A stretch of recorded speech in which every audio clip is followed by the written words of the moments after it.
Our first storyteller is Peter Shu. He was born in Hong Kong and has toured nationally as a performer. He lives in Northeast Minneapolis and works as a professor at Northcentral College. He's also a business owner and a father. So if you can give him a round of applause.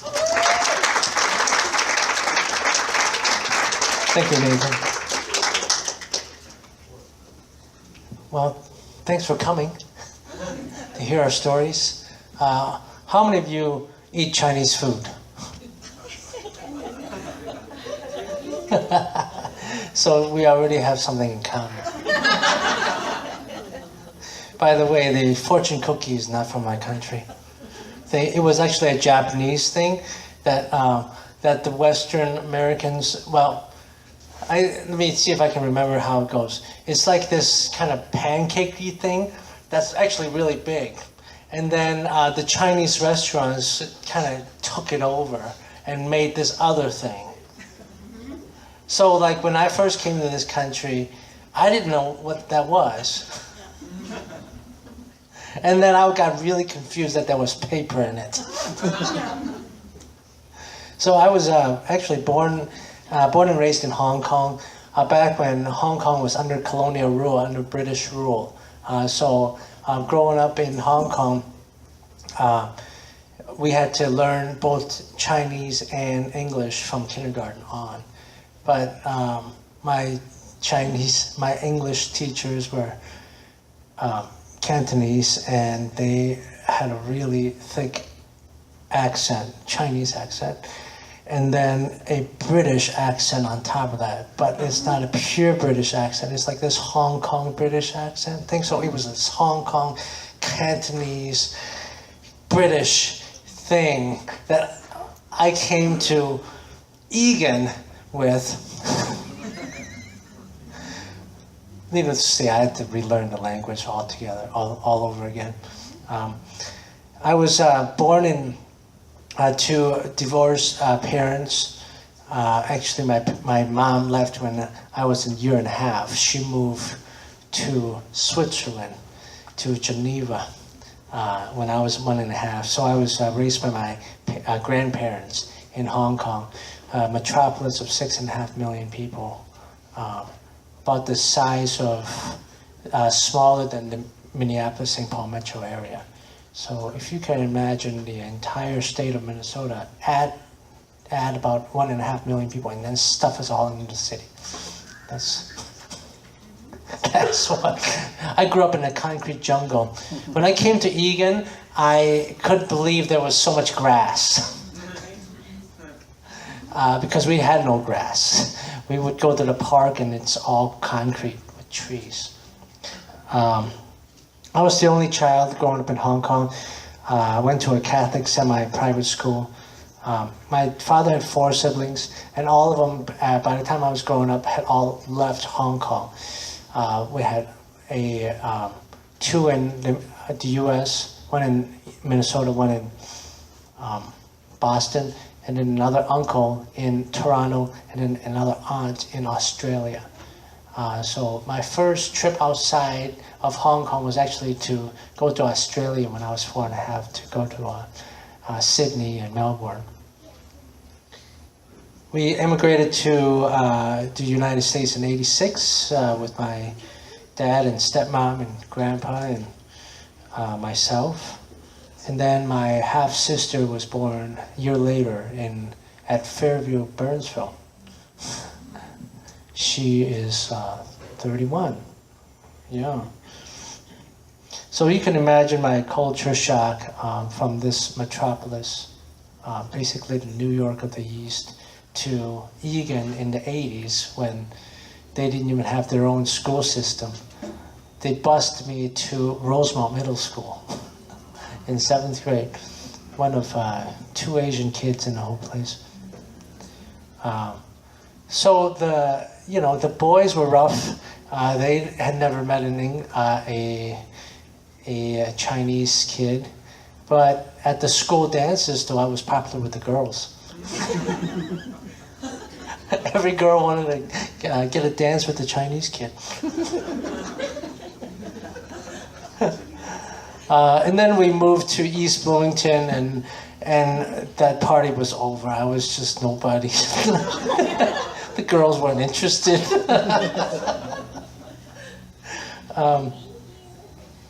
Let's see. Yeah, in high school, I went to Bloomington Kennedy High School in East Bloomington. Go Eagles.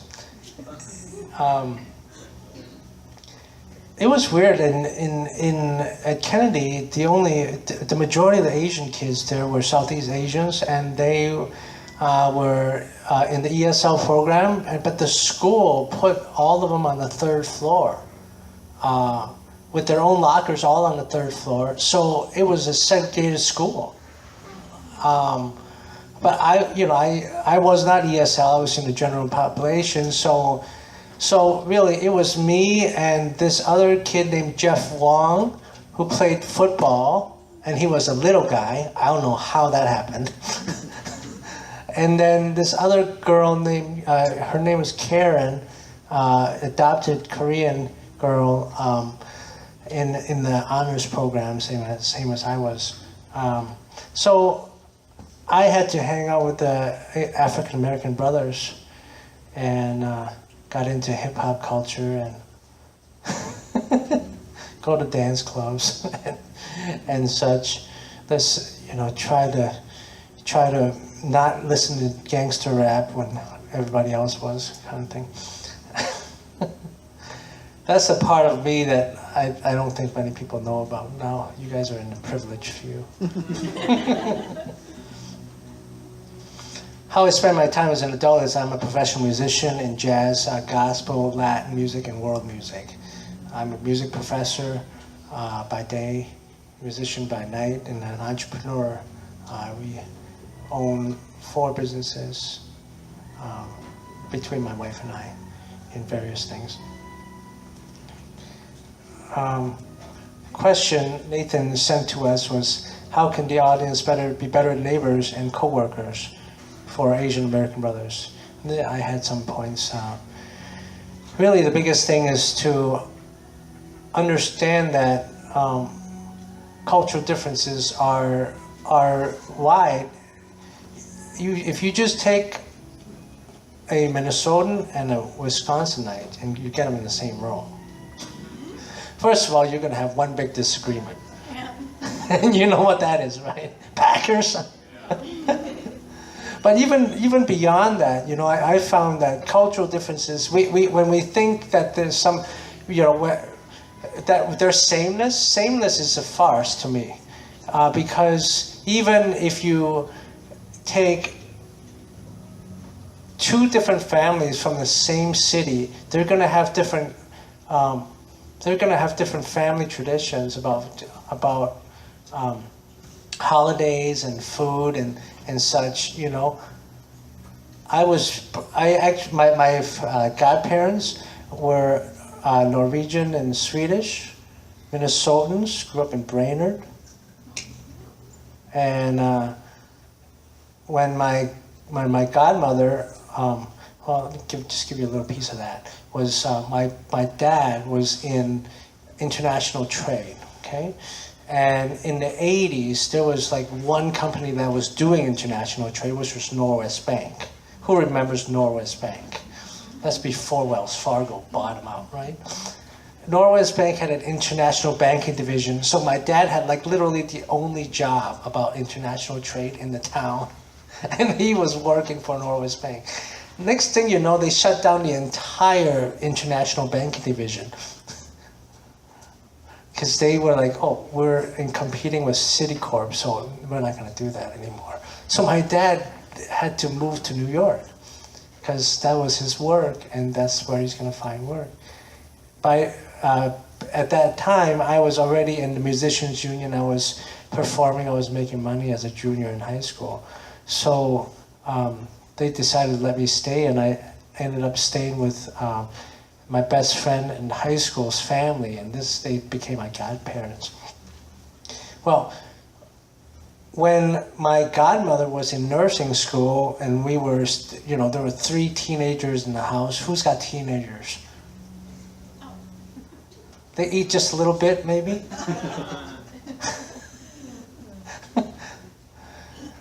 So my godmother, Kathy, she would make a huge casserole every night and stick it in the oven. And we'd have chicken and broccoli casserole, right? Beef and rice. And you'd have the tater tot topping, right? Or the cheese crust. My least favorite is Happy Chips. But see, you wouldn't know that I know that, right? You wouldn't know that I actually like chicken and broccoli casserole made with cream of mushroom. Comfort food. But understanding Asian cultures are many and amazingly diverse, right? Even if you just take the Southeast Asian countries, there are huge differences between Hmong, Thai, Vietnamese, Laotian, and Cambodian. We're going to have a Cambodian speaker coming up. And then there's the smaller groupings of Asians in Minnesota, which are the Koreans and the Chinese and the Japanese. And there are just, massive differences between those cultures. And then China by itself, I don't know if you know that, but China was an empire, now a republic, but it's conquered peoples. It's there's 200 different dialects of Chinese, meaning there's 200 different ethnicities of conquered peoples under one country, and it's different cultures completely on the different regions. I'm Southern Chinese. I speak Cantonese. My mother is from Shanghai. She speaks Shanghainese and Mandarin and Cantonese. I don't understand the other languages. They might as well be Spanish. A recent study found that a majority of immigrants have never been invited by Americans into their home. So that's a simple thing that you could do to become more cross-cultural in your everyday life, is just to simply take and ask an immigrant to come to your home. So if you cook hot dish, I'll be fine.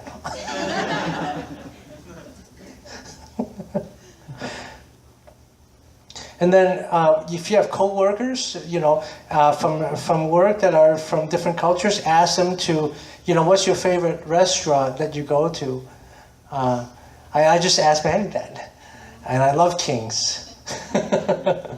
That's by the way, that's an authentic Korean place right off of Moose Lake.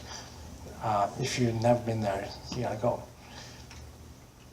But invite them, ask to go to their cultural restaurant and experience their culture. The easiest thing is to go out and eat.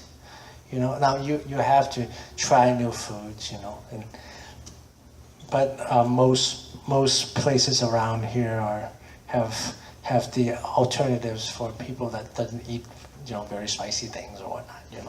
There's always options. Understand that Asian values about family, work, life, and leisure holidays may differ drastically from your own.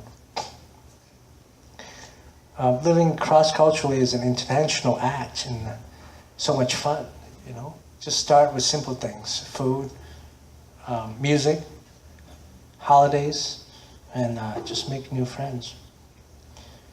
Don't assume or enforce stereotypes about Asian Americans. This is a finding. I just Googled Asian American stereotypes. And this was a quote on from a study on what are people's perceptions of Asians. And I read in quotes: Asians are particularly high on competence. They're seen as successful and intelligent, and low on social skill, nerdy or antisocial. I didn't make that up. But I would say that's probably why I had problems with girls.